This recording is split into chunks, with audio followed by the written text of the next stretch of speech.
সারাদিন পর তুমি আজকে মানিকে দিচ্ছ, সারাদিন পর, তাই জন্য তোমার এখন থাকে থাকে। আমাদের মহারানীকেও দেখে নাও।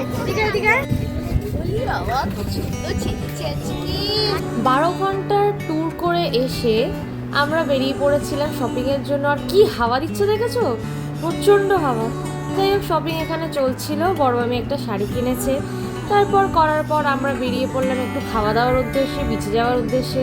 তাই হেঁটে হেঁটে যাচ্ছি, কত লোকের ভিড়, প্রচুর হাওয়া, একটুও গরম নেই। বিচের উপরেও যেরকম অনেক খাওয়ার স্টল আছে, অনেক এন্টারটেনমেন্টসের জায়গা আছে, বিচের বাইরেও সেরকম অনেক স্টল আছে খাওয়া দাওয়ার। যাই হোক, চলে এলাম, একটু সমুদ্র দেখে নিলাম রাত্রেবেলায়। আর এগুলো তো হচ্ছে মাছ ভাজা, যেটাতে আমার একদম ইন্টারেস্ট নেই। আর এটা কি দেখো, এটা হচ্ছে স্টিংরে, সঙ্গে এগুলো হচ্ছে স্কুইড। না, এগুলো আমরা কেউই খাইনি, যেটা ওরা খায় সেটা খেয়েছে। যাই হোক, আর এটা একটু অদ্ভুত জিনিস, মশালা সোডা টাইপের। সোডার পরে একটা কি টাইপের একটা দিয়ে দেয় মশলা মতো, পুরো একদম উঠে আসে। ফার্স্ট বারেরটাও আমার হাতে পড়েছিল, আর এই সেকেন্ড বারেরটা আমার ঘড়িতে পড়ে স্মার্ট ওয়াচ একাকার। খারাপ হয়েছে স্মার্ট ওয়াচ তাও।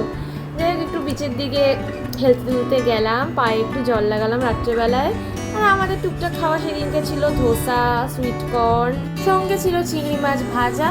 একটু ঘোরাঘুরি করে ছবি টবি তুলে নেক্সট ভিডিও আসছে আমাদের স্নান পর্ব, বিকালের ঘোরাঘুরি, কেনাকাটি, শপিং, খাওয়া দাওয়া। So stay tuned.